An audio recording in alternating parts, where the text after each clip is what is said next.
법계여 언론계여 힘들다 하지만 가슴에 희망 담고 적폐청산 외치면서 너와 내가 이뤄보자. 민주의 미래는 함께 전진뿐이다. 괴롭다고 술잔만 기울이지만 어차피 사는 세상 너와 나 함께라면 두려울 게 없잖아. 세상살이가 힘들다 투정 따윈 이젠 그만해. 어렵고 힘이 든 개혁 과제 이제 웃고 즐겨봐. 내일은 우리가 기다리던 태양 희망 가득해. 가슴 쫙 펴고 달려가 보자.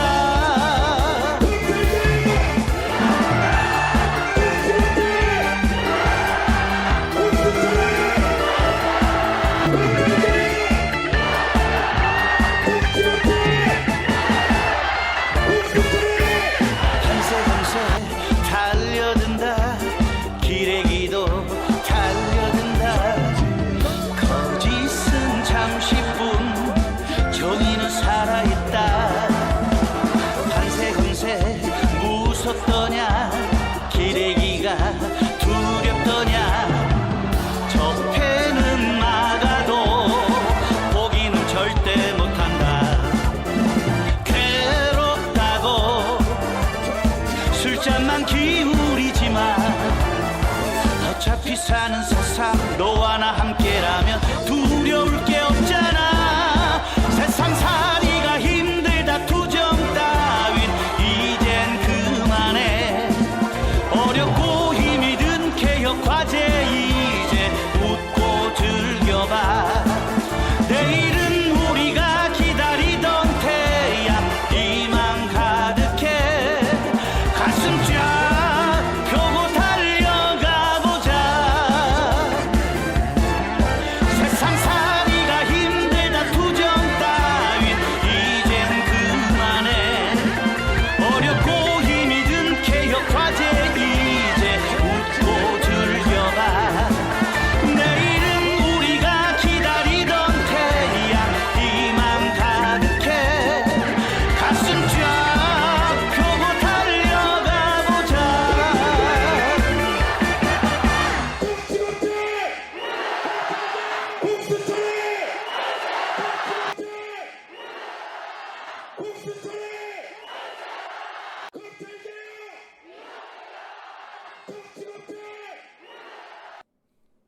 예, 이제 아까 말씀드렸듯이 아까 보여드렸죠. 우리는 양립이 불가하다. 평화협정과 한미 동맹은 솔직히 양립이 불가합니다. 그래서 평화협정이 되면 한미 상호 방위 조약은 해지돼야 되죠.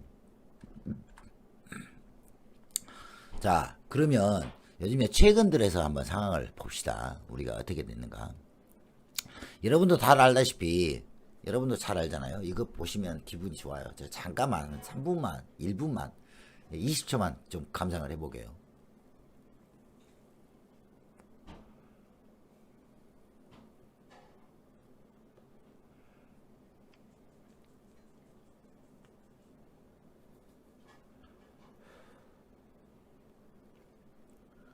자, 됐습니다. 이 그림을 보시면서 어떤 생각이 듭니까?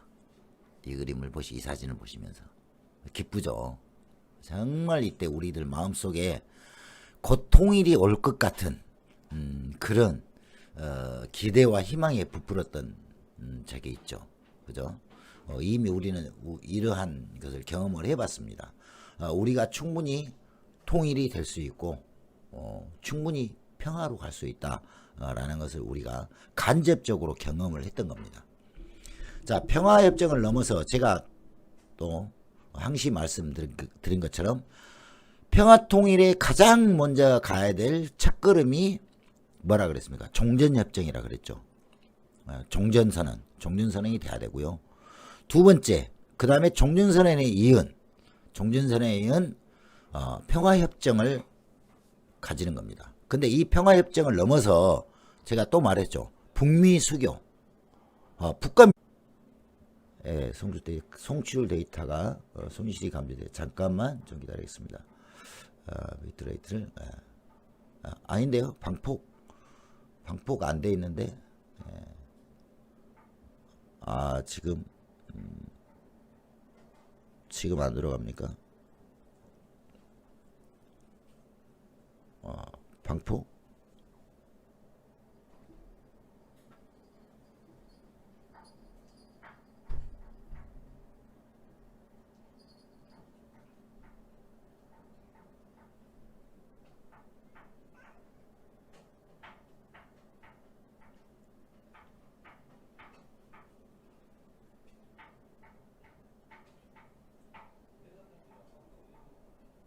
이제 좀 나오십니까? 버퍼가 좀 끊겼는지 어쩐지 모르겠네요. 살아났어요. 예. 이거 갑자기 요즘 새로 가니까 버퍼가 생겼는가 보네요. 예. 저도 약간 버퍼가 생긴 것 같습니다. 그래서 다시 재했고요. 다른 분 버퍼 생기는 거 있습니까? 오프라인 상태. 다시 실시간 된 것 같습니다. 다시 한번 제가 확인을 해보겠습니다. 다시 돌아갑니까? 살아났어요? 계속 그러면 가겠습니다. 약간 손실이 좀 있는 것 같습니다. 저희 집에서. 그래서 이제 예를 들어서 당사자가 각기 체결한 국제조약은 이 조약에 의해 어떠한 영향을 받지 아니한다. 이런 양립조항을 두지 않는 한 삼미 상위 방위조약은 북미 관계 시 사실상 폐기되는 결과를 가져오게 되죠. 사실상 폐기되는 결과를 가져오게 됩니다. 그래서 반드시 종전선언과 그 다음에 평화협정 그리고 더 나아가 북미 수교까지 가야 되는 거죠. 그렇게 가다 보면 어떻겠습니까? 우리가 충분히 이제는 평화통일로 갈 수 있다는 거죠. 그죠? 평화통일로 가게 되면 우리나라는 무지하게 그야말로 G3까지도 충분히 갈 수 있다. G3까지도. 제가 이 앞전에 아마 방송 때 그런 말씀을 드렸죠. G3까지 갈 수 있다. 라는 걸 보입니다. 그러면 평화청약을 협정하거나 미군의 그러면 어떻게 되느냐라고 말씀하신 분들 많아요. 네. 평화협정 체결 후에도 미국은 계속 추진할 것인가? 라는 문제가 남죠. 그죠? 자, 그러면 어떻습니까? 우리가 중국, 일본, 러시아 등 침략에 대비해서 과연 미군이 남아 있어야 되나요? 그죠? 냉대적 대결의식을 이용한 전형적인 안보 포퓰리즘이라는 것이죠. 만약에 쟤네들이 평화협정을 체결하고도 미군을 남겨놓는다 한다면 그건 바로 또다시 저들이 지금 하는 행동하고 똑같다는 겁니다. 안보 포퓰리즘을 이용을 해서 야 그건 안 돼 라고 이야기는 그런 거라는 거죠. 이게 어이없는 거예요. 이게 어이없는 겁니다. 말이 안 되는 거죠. 말이. 그래서 그런 안보 포퓰리즘에 우리가 넘어가면 안 된다. 안보 그런 걸. 그리고 남한은 통일한국의 군사력과 주변국 군사력에 대비해서 솔직히 말하면 있잖아요. 침략 못 옵니다. 그래서 지금 현재 문재인 정부에 이렇게 군사력을 계속 지금 올리고 있는 거죠. 그죠? 군사력은 우리나라 군사력을 계속 키워야 됩니다. 정말 제가 이렇게 안보 애찬론자가 아니지만 군사력은 지금 수준으로 계속 키워서 누구 하나 우리 주위에 있는 열강들에 감히 우리나라를 다시는 넘보지 못하게끔 해야 되는 거죠. 그렇게 해야 됩니다. 그러면 이제 평화유지군의 지위와 성격을 변경해 계속 주둔한다? 교전 당사자가 평화유지군? 그러면 한번 생각해 봅시다. 주변에 이제 4대 강국 아까 말씀드렸잖아요. 중국, 일본, 러시아 등의 주변, 또 미국도 이제 멀리는 있겠죠. 미국도 있겠죠. 괌이 있고 있으니까. 그러면 주변 4대 강국이 평화 유지권 역할을 하면 어떻게 되겠습니까? 우리나라에 또 군사적 주권이 없는 거죠. 그래서 결론적으로 자주성을 훼손하는 결과가 나와요. 우리나라 안에 우리나라 군대만이 존재를 해야 되는 겁니다. 군사 지휘권이 우리나라에 주둔한 외국군에게 우리나라 대통령이 군사 지휘권이 있는 게 아니에요.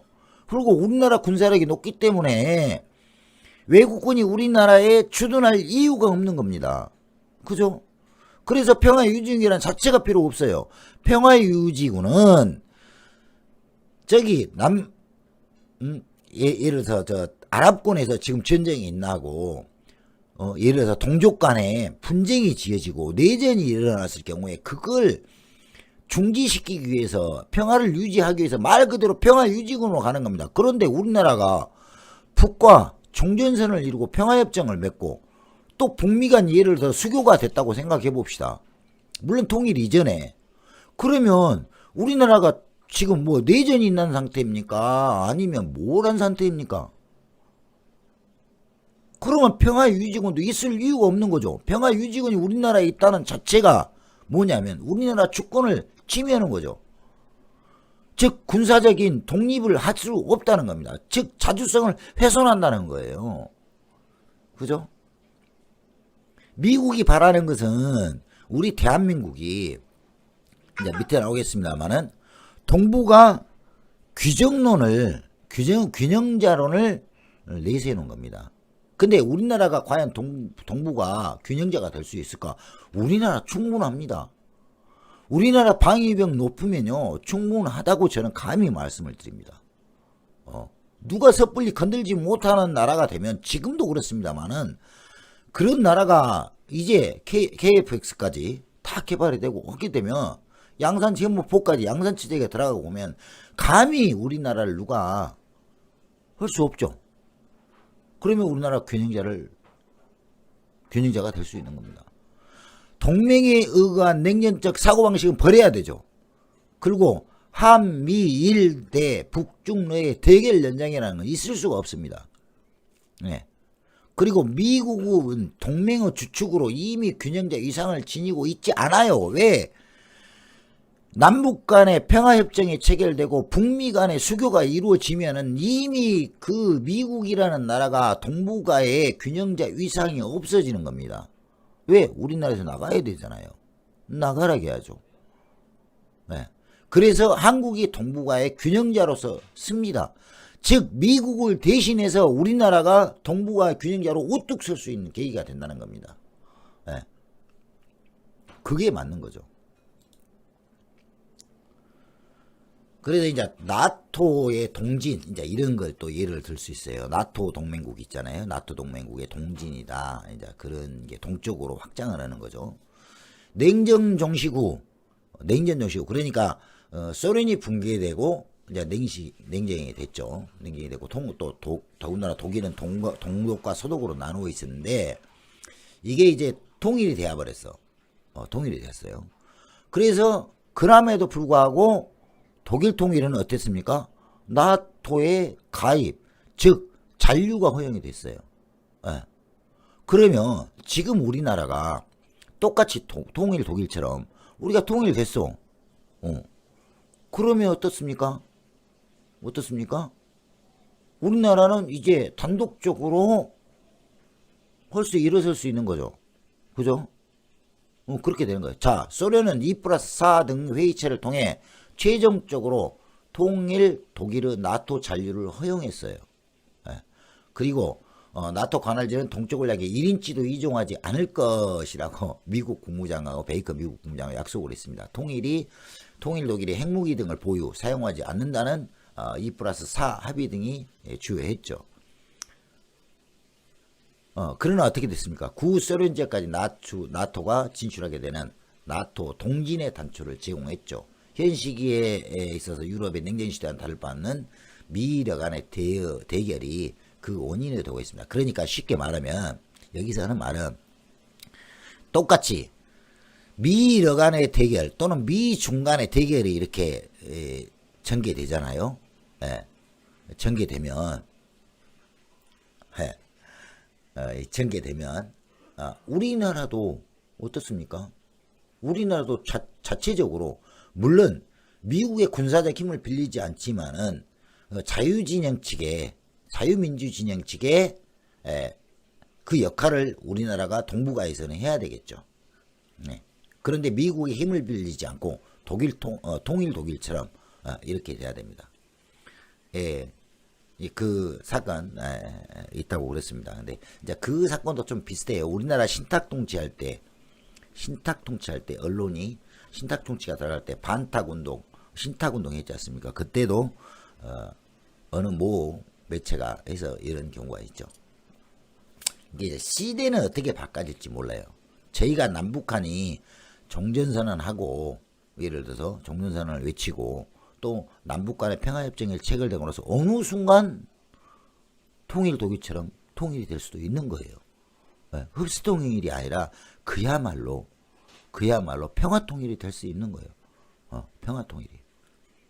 충분히 그럴 수 있는 가능성이 있죠.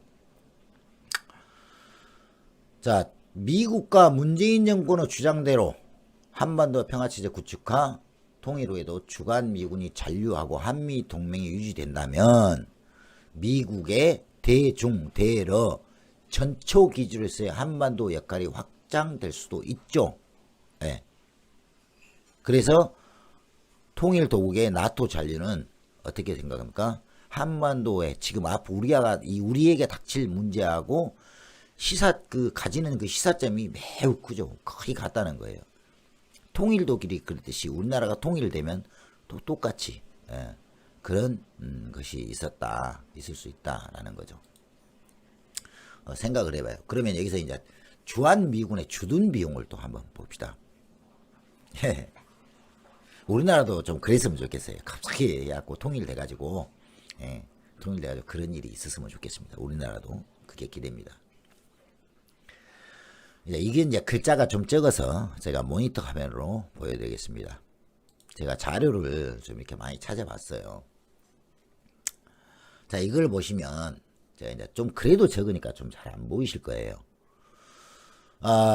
지금의 과연 주둔비가 얼마나 정도 예상됐을까? 2015년 기준으로 해서 2015년 기준이에요. 5년 전 이야기입니다. 국방예산 방위비 분담금이 9,320억, 또 기타 415억 해서 국방 또 예산 외 지원이 1조 4,543억, 그래서 2조 4,279억이 들어가고 있습니다. 어마어마한 돈이 들어가고 있는 거죠. 어마어마한 돈이 들어가고 있습니다.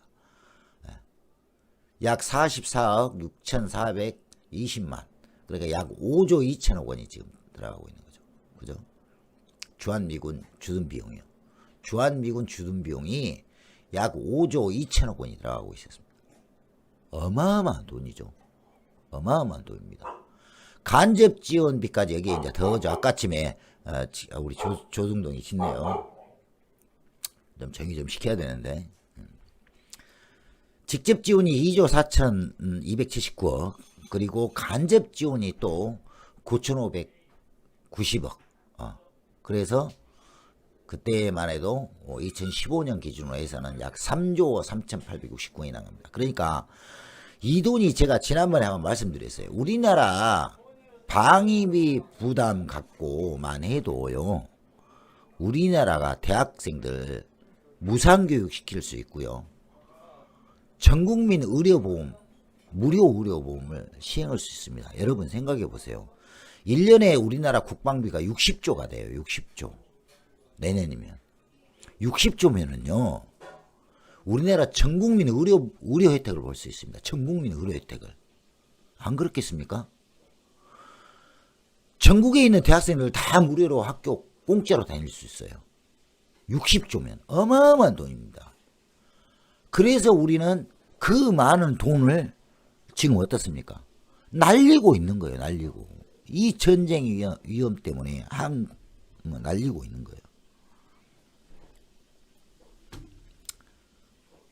너무너무 아쉽습니다. 이거 자꾸 방송이 끊기나요? 자꾸 방송이 끊기는 것 같이 제가 느낌이 방송이 끊기는 것 같은 느낌이 들어요.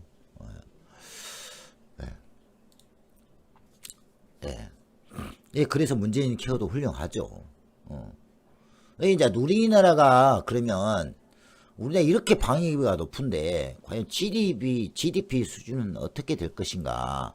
GDP 수준은 그래서 2019년 자료를 예상 자료를 한번 봤어요.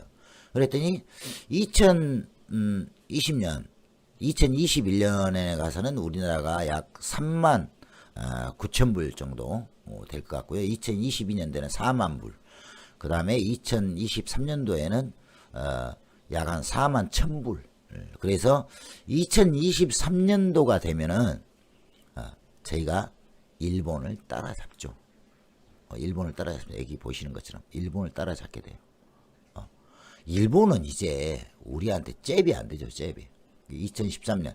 저는 이제 더 좀 멀리 보는데요. 2025년이 되잖아요. 그러면 일본은 게임이 안 됩니다. 게임이 안 돼요. 자, 우리나라 인구가 지금 절벽 인구라고 말씀하신 분들 많아요. 그죠? 이 인구 문제도 간단하게 해결됩니다. 여러분. 주택 문제요. 간단하게 해결될 수 있습니다. 저는 정책 기반자도 아니고 국회의원도 아니지만 저는 감히 이야기할 수 있어요. 우리가 1년에 나가는 국방비 60조 원을 예를 들어서 복지에 다 쓴다고 생각해 봅시다. 일단 가정을 한번 해봅시다. 자, 아까 제가 두 가지를 이야기했죠. 1년에 들어가는 국방비 60조를 복지 부분에 지출한다고 국뽕도 좀 들어가죠. 통일이 됐을 경우. 그러면 60조를 쓴다고 하면 전 국민 의료보험 혜택이 돼요. 그죠? 전 국민이 무료로 무상 의료를 받을 수 있고, 그죠? 전 국민이 대학교가 다 무상 대학교를 받을 수 있어요. 대학교를 갈 수 있습니다. 네. 두 번째. 자, 이제 세 번째 가죠. 자, 그렇게 되면 어찌겠어요? 우리나라 인구가 줄어들고 있죠. 군 인력도 그래서 줄이고 있죠. 자, 그러면 여러분 지금 젊은 세대들이나 또는 이제 뭐 30대 결혼도 또 늦어지고 있어요. 그러면 어떻습니까? 애를 안 낳으려고 그래도 많이 낳아야 하나. 어떤 그 신혼부부들은 애 안 낳고 산다 그래요. 애 안 낳는다. 어떻게 그걸 우리가 벌어서 키우냐. 우리 둘이 먹고 결혼해서 먹고 살고 이렇게 해놓은 것도 평생 죽을 때까지 벌어도 살지 못하는데 그런 경우도 있죠. 또 하나, 이제는 결혼을 안 하는 세대들이 생기기 시작했습니다. 혼밥하고 혼술하고 하는 세대들이 생기기 시작했다는 거예요. 그러면 생각해 보세요. 아까쯤에 1년에 예산 60조 국방비가 나간다 그랬죠. 거기에 미군에 들어가는 돈도 엄청나게 들어가죠. 근데 그게 예를 들어 안 나간다고 생각해요. 우리가 평화통일이 되고 진짜 평화통일까지는 안 가더라도 평화협정 시고 북미 간의 수교가 되고 우리나라에 미군이 실수하고 진짜 그런다고 생각을 해보세요. 그러면 물론 국방비를 전체 안 쓸 수는 없을 거예요. 왜 그러냐면 중국이 있고 일본이 있고 러시아가 있고 있으니까 물론 어느 정도 해야겠죠. 하지만 그렇게 되면 어떻게 되겠습니까? 우리나라 돈 안 들여도 대학교를 보내는데, 그죠? 의료 무료인데 살기가 넉넉해지잖아요. 윤택해지잖아요. 그죠? 그리고 더 나아가서 지금 하고 있는 집값 안정 확 1가구 2주택이면 무조건 세금 엄청 때려버려. 예. 그리고 9억 원 이상 10억 원 이상 주택에 대해서는 보유세 강하게 때려요. 우리 같은 서민이야 이 집 팔아봐야 포도시 한 2억 얼마? 저 광주는 집값이 싸요. 한 3억? 비싸야 3억? 정도면 돼요. 예. 조시 형님 반갑습니다. 예. 줄어들기 힘들 것 같죠. 하지만 예를 들어 그렇게 되면 자 생각해보세요. 집값이 벌어서 살 수 있고 내가 벌어서는 너 집도 살 수 있고 또 아들 교육 문제 교육비 신경 안 써도 되고 또 우리가 아팠을 때 병원 갈 때 병원비 신경 안 써도 되고 이렇게 된다고 생각해보세요. 세 가지 문제만 딱 해결된다고 딱 세 가지 문제 해결된다고 보면 어떻게 되겠습니까? 결혼한 사람 늘어나죠. 네. 젊은 부부들 얘 둘 야세 낳자. 어? 이렇게 되고 당연히 인구가 점점 늘어나죠. 당연히 늘어납니다. 당연히 늘어나죠. 그렇게 되면 우리나라 국방력은 당연히 강해지는 거죠. 당연히 강해지는 겁니다. 그러죠. 맞습니다.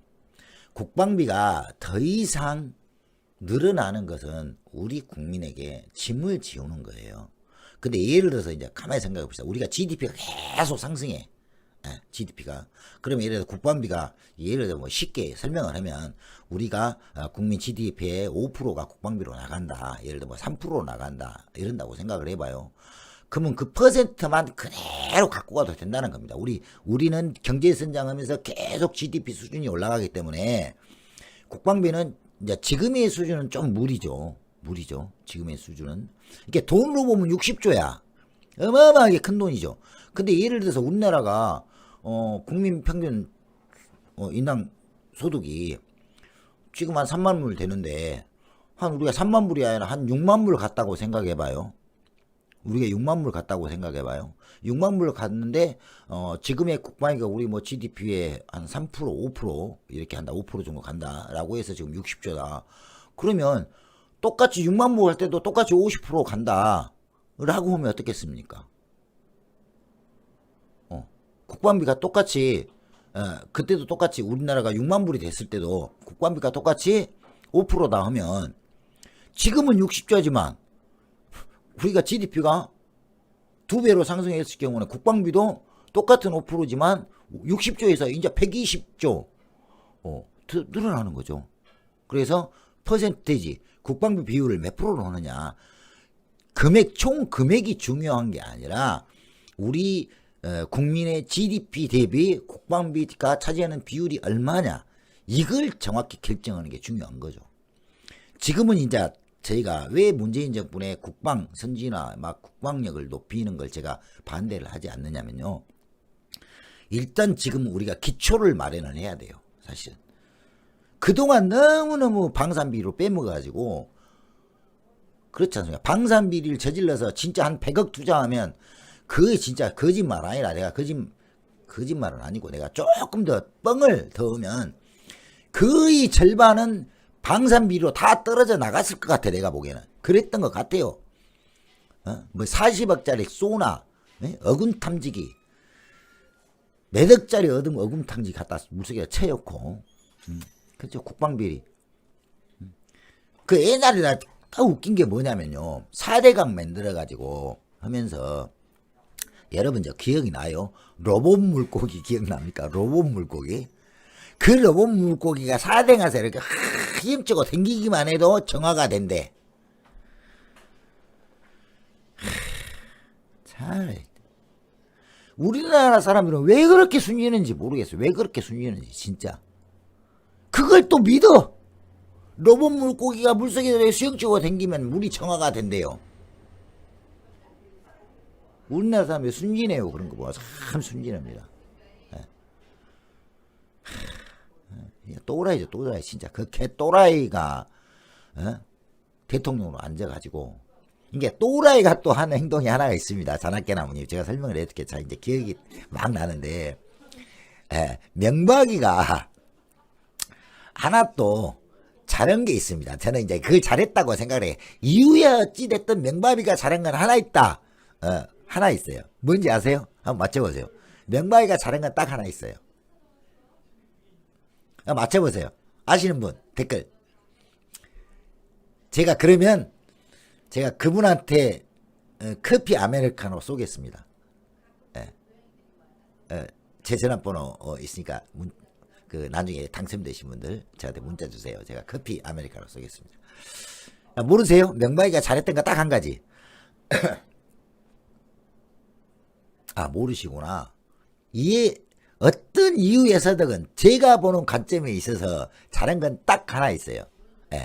이명박이가 제가 보는 관점에서는 대통령 재임 시절 잘한 게 딱 하나 있습니다. 딱 하나.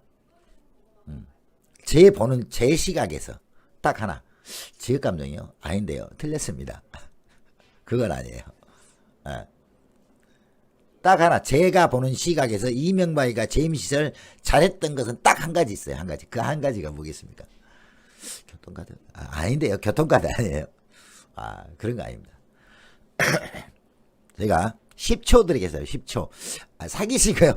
사기친 걸 잘했다고 말하면 안 되죠. 제가 10초 드릴게요. 갑니다. 하나, 둘, 셋, 넷, 다섯, 여섯, 일곱, 여러 것보다 펴야지. 끝까지. 아홉, 여덟, 5분이요? 오, 찬학깨나무님, 빙고! 우와, 어떻게 하셨어? 우와, 찬학깨나무님, 전화번호 저한테 문자 주세요.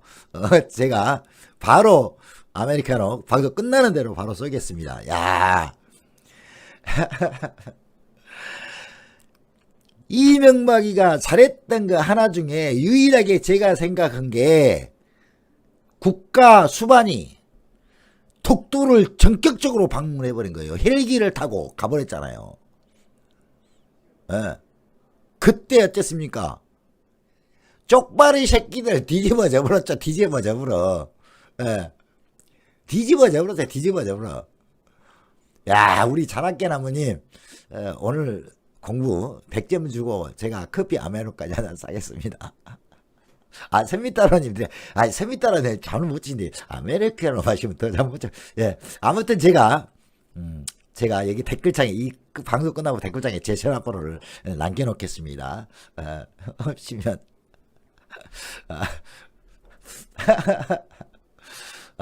이명박이가 진짜 잘했던 게 독도 방문이에요. 딱 하나. 저는 개인적으로 그 이유야. 어떻게 됐건 24막 있건 없건 간에 일본 놈들한테 정말 굴욕을 느끼게 하는 내 개새끼들 봐. 독도는 우리 땅이야 하고 명시적으로 딱 보여준 게 딱 하나예요. 생각해 보세요. 우리나라 대통령이 독도를 전격적으로 방문한 대통령이 있었습니까? 있었어요? 가만히 생각해 보세요. 독도 문제는 그렇게 심해도 그 누구 하나 독도를 방문한 적이 없습니다. 그죠? 저는 이 시기에 욕심 같지만 좀 죄송한 말이지만 국제 사정상 그는 똘끼니까 이제 똘끼 부려서 그런 것 같겠지만 문재인 대통령도 퇴임의식이 한 달 정도 남겨놓고 독도 한번 가셨으면 진짜 좀 속이 확 10년 묵은 직장에 쫙 내려갈 것 같아. 네. 그거 진짜 잘했죠. 네. 어마어마하게 잘했던 거죠.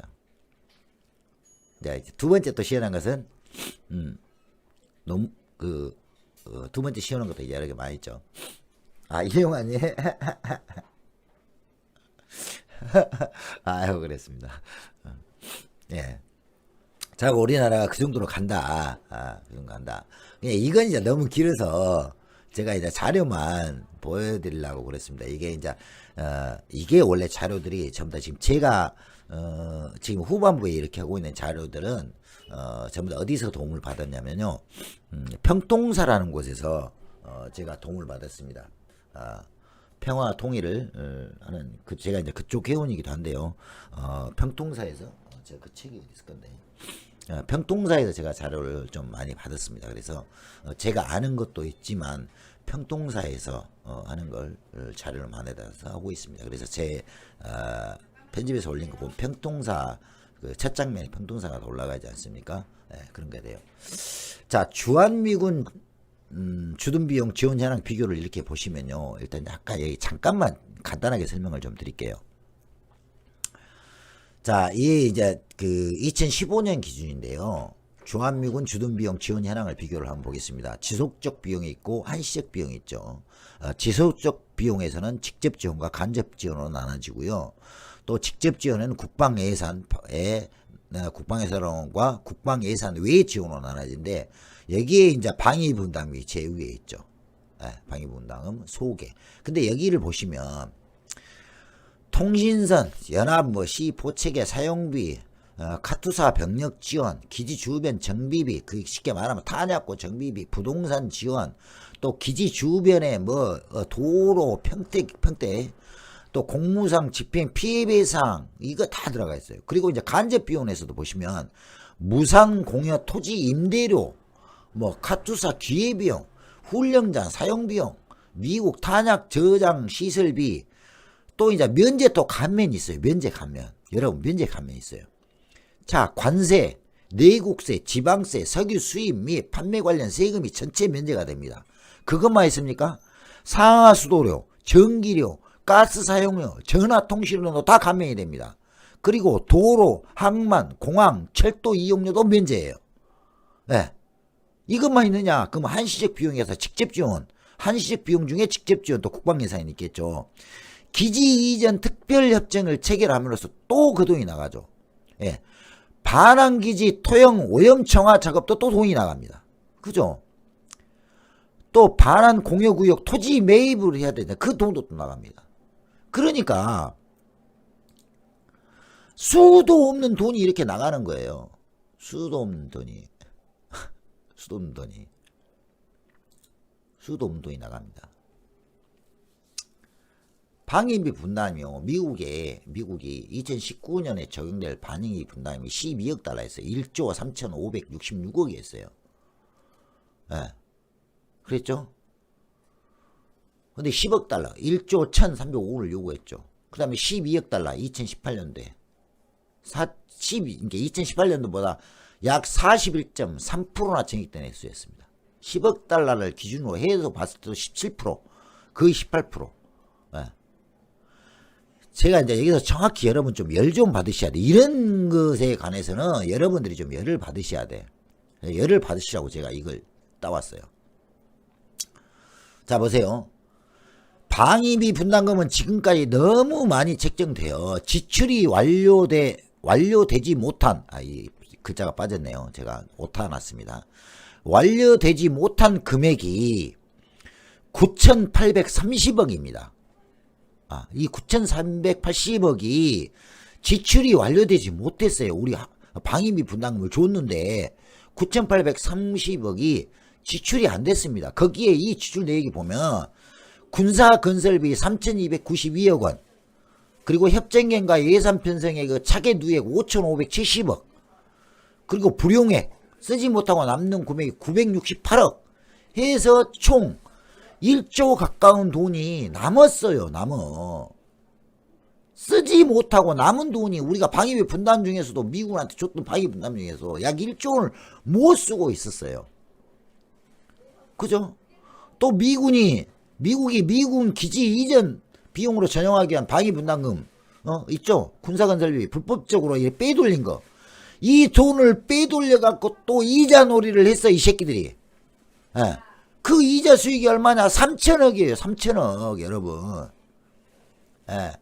3천억을 빼먹은 3천억을. 이자 수익만 해도. 한국이 부담하는 주한미군의 직간접비가요, 5조 4천억입니다. 5조 4천억. 5조 4천억이에요. 5조 4천억. 여기에 미국이 부담하는 예산이 1조 1천억밖에 안 됩니다. 그러니까 미국이 부담하는 것보다 우리가 5배를 부담을 해요. 5배를 부담을 하는데 아까 2차례 말했지 않습니까? 거의 1조 가량이 남어 1조 원이 남어 돌아요, 얘네들은. 근데도 반환을 안 합니다. 반환을. 예. 자, 보세요. 불법 전용이 약 1조 1,200억 원입니다. 1조 1,200억 원. 지금까지 2002년부터 2008년 동안만 5년간 불법 전용한 기록입니다. 그죠? 5년간 한 겁니다. 이자 놀이만 해서 3천억 이상을 지들이 벌었어요. 이자 놀이만 해서 3천억. 그리고 불용액. 국고로 이게 환수가 돼야 되잖아요. 국고로. 지기들 이건 불필요한 금액이다가 남은 돈이야. 우리가 방위 분담 중에서. 그러면 불용액이란 말이죠. 이게 국고로 환수가 돼야 돼. 근데 환수가 안 돼. 그래가지고 어디로 가냐? 또 미국 놈 새끼들 주둥아리로 들어간 거예요. 그 돈이 얼마냐? 962억. 2009년부터 2017년까지. 우리가 준 돈을 그리고 감액 편성, 차액, 미국 이것도 들어가요. 감액 편성이라고 뭐냐면 여러분 내가 예를 들어서 생각해 봅시다. 간단하게 감액 편성이 뭐냐면요. 쉽게 설명을 해드릴게요. 예를 들어서 미국이 야 우리 여기다가 유로탱크 벙커 하나 지어야 돼. 근데 여기에 돈이 한 5천만 원 들어가. 5천만 원 들어가. 하고 이제 지기들이 우리나라한테 방위비 분담 중에 딱 5천만 원 이제 써놨겠죠. 항목별로 다. 야 벙커 하나 이제 5천만 원 써놨어. 우리는 이제 방위비 분담금 줬겠죠. 줬는데 지기들이 딱 이제 돈을 받고 나서 보니까 야 이거 5천억 하지 말고 3천억으로 조정을 해. 3천억으로 짓자. 그래. 그럼 2천억이 남았을 거 아닙니까? 그죠? 이게 감액 편성이라는 거예요. 돈을 받아놓고 감액 편성을 해. 그래갖고 또 남은 돈은 지기들 입으로 또 쏙 집어여버려. 이게 얼마냐? 5,570억. 5,571억 원. 예. 이것도 미국 입으로 똑 들어간 거예요. 그죠? 이런 놈들을 뭘 해요? 주한미군 사령관이 자의적으로 집행을 허용하고 있습니다. 주한미군 사령관이 자의적으로 집행을 허용해요. 그 돈을 이제 어디다 써도 내가 미국에다 돌려 미국으로 보내도 내가 군대에서 우리 미국 군인들 그 좋은 한국산 한우 아주 제일 좋은 제국에서 날마다 처먹이든 상관없지 않냐라고 주한미군이 자의적으로 집행하는 거예요. 그런데도 불구하고 트럼프 강압에 의해서 폭증되려고 했죠. 폭증되려고 5배 이상 5배 이상. 이러니 이 새끼들은 깡패가 아니라 강도요. 강도요. 강도 짓거리를 하고 있는 겁니다. 우리나라한테.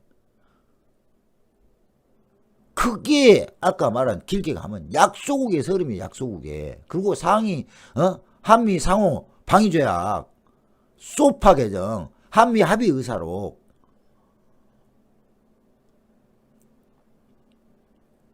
그러니 우리가 저 새끼들처럼 광화문에 나와서 개씨 놈들처럼 성족이나 들고 있고 4대 주군이 아이때 미국의 형님하고 자빠져 있는 개 놈들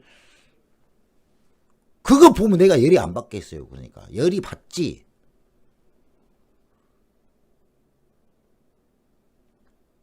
지금 저희 방송에 들어오신 분들 다 열이 받을 거예요. 저를 싫어요 누른 그 벌레 한 마리 빼놓고 아마 그 벌레는 내가 알기로 토착개구가 아닐까 싶습니다. 토착개구 지기 선대가 누군지는 모르겠습니다만 이렇게 눌린 그 벌레는 지 선대가 아마 친일을 했던 반민족주의자의 후손이 아닌가 라는 생각을 해봅니다. 예. 뭐 그럴 것 같아요. 차라리 이거 눌리지 말고 이것도 눌리지 말고 그냥 보고만 배우고 가든지. 예, 그죠? 참 그래도 저는 별로 신경을 안 쓴데 그렇습니다. 자, 그러면 역대 한번 국방부를 한번 봅시다. 자, 전두환이 시대 때 어마어마하게 올라왔죠.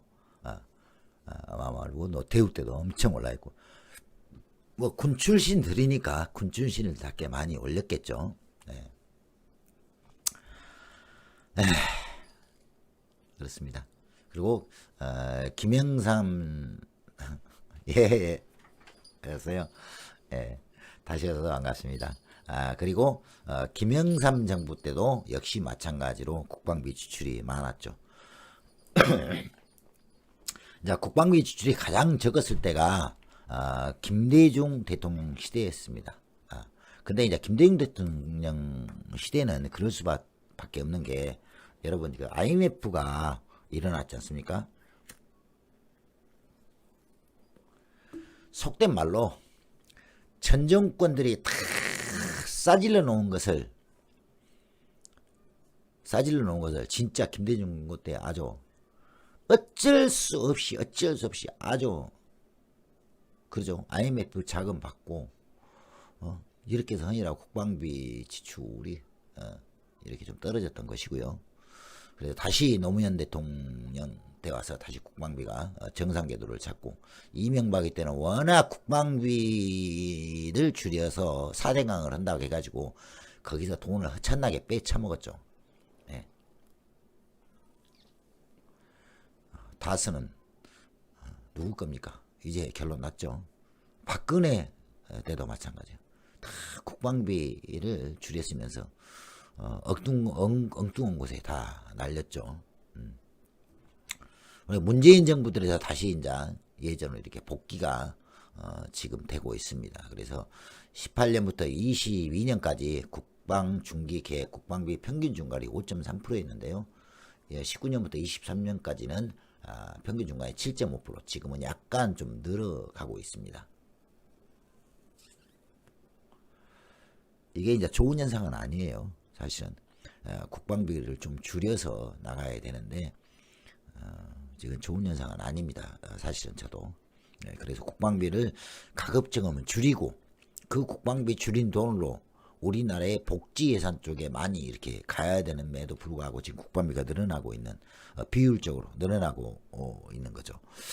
그래 일단은 지금 현재 상황은 우리나라가 강력한 국방력을 갖추기 위한, 그동안은 그 이명박 박근혜 정권 때 그 수많은 그 국방 비리 그런 것 때문에 많이 없었던 돈들, 그걸 다 이제 채우고 또 가야 되는 이런 게 있기 때문에 지금 그렇습니다만, 일단은 우리나라 국방력의 자주력을 세우고, 그리고 또 하나 우리가 전시작전권 그 환수 계획이 있지 않습니까? 기에 발맞추어서 군사력을 증강하고 있기 때문에 아마 이런 걸로 생각하고 있습니다.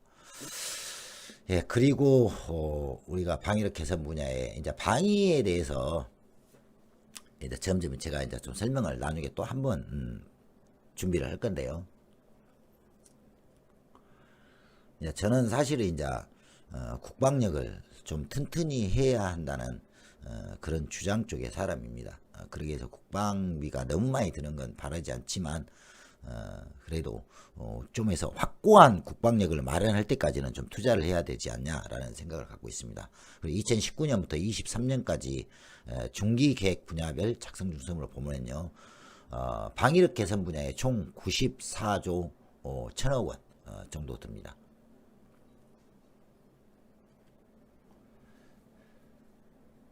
그래서 연평균 증가율이 10.8% 지금 많이 오르고 있죠. 이런 것은 핵과 WMD 대량 살상무기 위협에 대응하고요, 전작권 전환을 위한 한국군의 핵심 군사 능력을 확보하기 위해서 지금 그러고 있습니다. 왜 그러냐면 자주 국방을 하려면 일단 군사력이 좀 뒤에 받침이 돼야 자주 국방이 돼야 되지 않습니까? 그래서 전작권 회수 언젠가는 돼야 되기 때문에 우리 국방력을 좀 갖춰놓고 가자라는 거죠.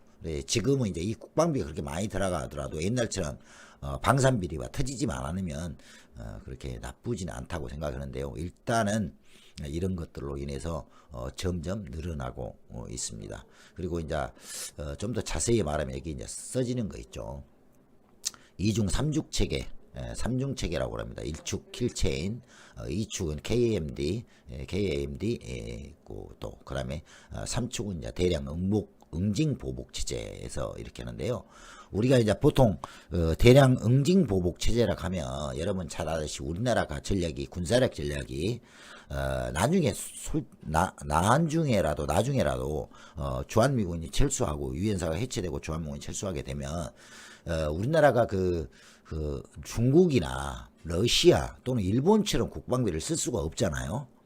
그렇게 쓰면 이제 우리나라 너무 힘드니까 그렇게 쓰지 못하고 지금 현재 국방력을 이렇게 계속 증강을 하는 이유는 우리가 그들에게 승리는 할 수 없을지언정 독침 전략을 쓰기 위해서 지금 이렇게 하는 거거든요. 그게 아까 방금 말한 보셨듯이 대량 응진 보복 체계, 즉 삼축 체계를 하기 위한 작전이거든요.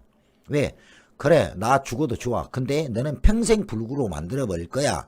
라는 전략이라는 거죠, 우리나라가. 그러기 위해서는, 우리가 어떻게 됐든 간에 너희들을 할 수 있는 그런 계기를 만들어야 된다라고 해서 지금 문재인 정권에서는 국방력을 좀 늘리고 있는 그런 겁니다. 예. 그래서 이런 것이 이제 국방 전력을 막 늘리는 이런 것이 어떻게 가면 한미 동맹을 좀 벗어나기 위한 거죠. 왜? 우리나라의 자주권. 이게 누구나라 미국이 없어도 누구 하나 우리나라를 못 건들게 만들겠다는 그런 의지의 표현인 거죠. 그래서 한미 동맹을 진짜 벗어나지 못하면 어떻게 되느냐? 미국 동북아 패권 추구에 휘말리게 되는 그러한 그 심각한 결과를 초래하게 됩니다. 또 하나 민족의 이익과 국가의 이익을 포기하는 사태가 오죠. 지금 그렇지 않습니까? 지금 그죠? 그래서 소모적 대결과 분단의 고착화가 되고요. 흡수통일로 진화가 예상됩니다. 이게 흡수통일이라는 건 뭐냐면요. 전쟁을 이뤄가지고 그 나라를 먹어버려 점령해버린 겁니다. 근데 우린 동족이잖아요. 그래서 평화통일을 바라는 거죠. 전쟁을 통한 통일이 아니라 전쟁을 평화통일을 바라는 겁니다. 이러한 동기부여가 됐을 경우에 한반도 전쟁은 다시 불씨가 살아날 것이다 라는 것이죠. 자, 이제 제가 지금 빨리빨리 넘어가고 있습니다. 빨리빨리 넘어가고 있어요. 그래서 중국, 일본, 미국이요. 저는 그렇습니다. 제일 무서운 게요. 저는 일본이라고 생각을 해요. 일본이라고 해서 경제적으로나 군사적으로 사실 일본이 제일 무서운 건 아니고 위협적으로 느끼죠. 그 다음에 중국이죠. 왜 그러냐면 중국 같은 경우에는 역학관계가 있긴 합니다. 하지만은 일본 같은 경우에는 뭐가 있냐면요. 그네 나라면 두 가지 다 있습니다. 중국도 딜레마가 있고 일본도 딜레마가 있어요. 자, 이제 중국하고 일본하고 전 반대의 상황인데요. 일본은 대륙의 진출의 꿈을 지금까지 한 번도 잊어본 적이 없습니다. 일본이라는 나라는. 그 섬나라이기 때문에 섬나라를 탈출해서 대륙으로 가기 위한 꿈을 버려본 적이 없어요. 네. 그래서 가장 가까운 조선반도, 쉽게 말해서 한반도를 침탈하려고 지금까지 그렇게 했던 거죠. 예.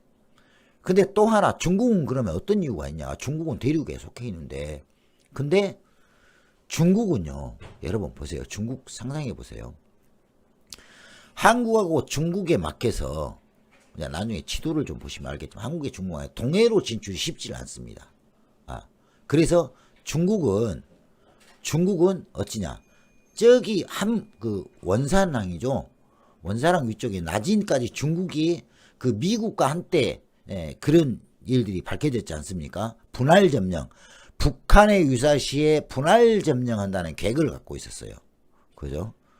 그게 뭐냐면 중놈들이 이게 진짜 떼놈 새끼들인 게 뭐냐면 그네들이 내놓은 전략 중에 러시아의 환심을 사기 위해서 러시아는 이제 부동항을 요구하지 않습니까? 얼지 않은 항구를 요구하는 거거든요. 그래서 나진까지 이렇게 쭉 내려와서까지는 러시아 때 지배 영향으로 두고 중간에 원산 이쪽으로는 중국이 먹게 되고 그 다음에 우리 한국은 이쪽으로 좀 먹게 되고 이런 거예요.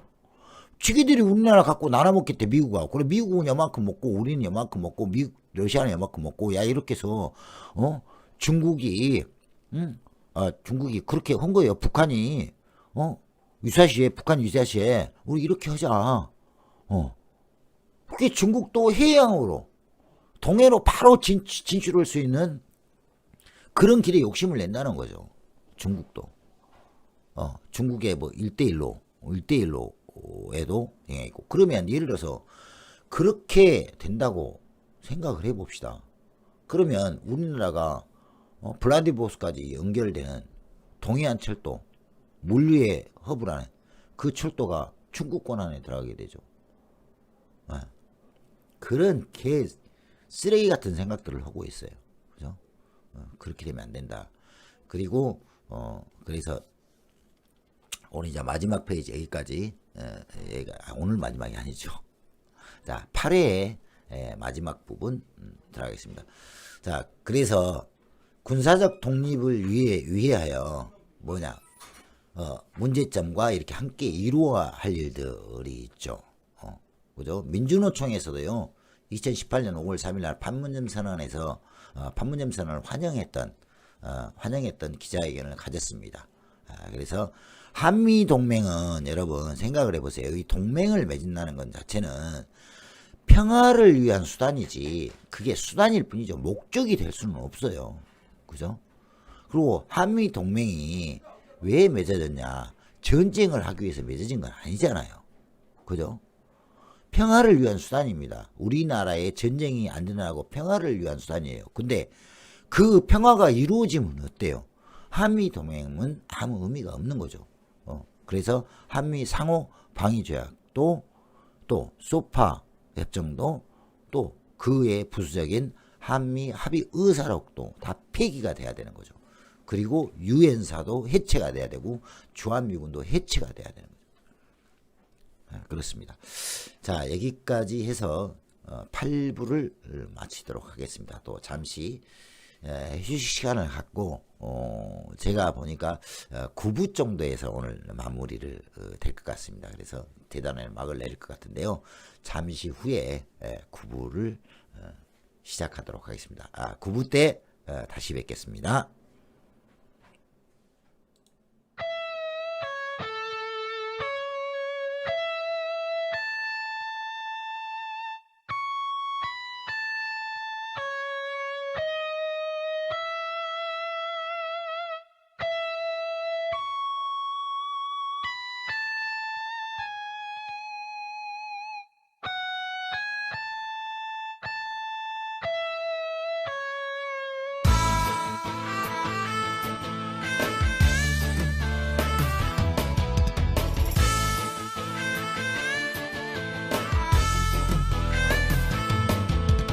쇼트의 경기를 보았나 야비한 나라 fucking USA 그렇게 금메달 따니까 좋으냐 더러운 나라 fucking USA 이래도 미국이 정의로운 나라인가 도대체 왜 우린 할 말도 못하는가 우리가 식민지 나라의 노예인가 이제는 외치리라 미국 안돼 올림픽 금메달 훔쳐간 비열한 도둑놈 fucking USA 힘으로 모든 걸 뺏으려 날뛰는 추악한 강도 fucking USA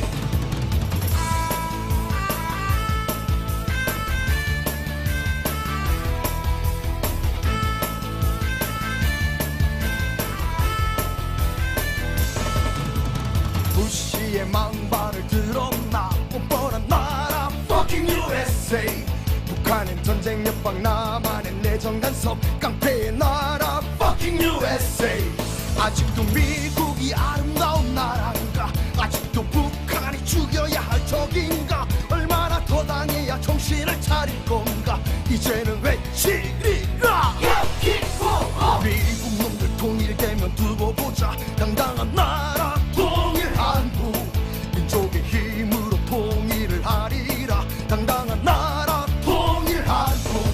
우리의 피눈물을 똑똑히 기억하라 분단의 원흉 fucking USA 녹은 네 학살을 똑똑히 기억하라 살인자 나